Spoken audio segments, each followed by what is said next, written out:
And it was surprising, I think, because a lot of people first heard about you around a really ugly incident in Central Park that you do write about later in the book, where you talk about weaponized racism being used against you.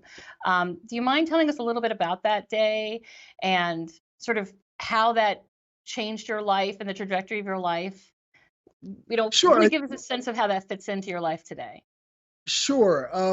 I mean, it was certainly a turning point in my life simply because of all the stuff that came afterwards, in terms of a lot of press attention and sort of the way I like to say it is that if people are going to shove microphones and cameras in my face, which they were doing, I'm going to use it to say what I think needs to be said. And what's sort of a positive of all of this is that those microphones and cameras have continued giving me a chance to express what I've been trying to express for a long time, what I've been fighting for a long time before the incident and since, but given me a bigger platform to do it.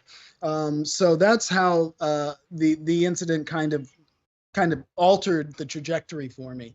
In terms of its importance in the bigger picture, I think what was important is that it showed people something that I think a lot of, especially white people, were not aware of, how deeply bias runs through our society, runs through American culture.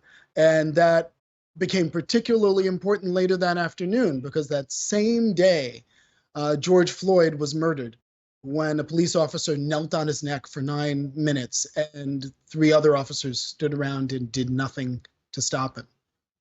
So that was the fatal consequences of such bias. So it was sort of like a big eye opener, I think, for a lot of people. Not, I don't think for many Black people. We've kind of known this for a while, but I think for a lot of non-Black people, it was a revelation.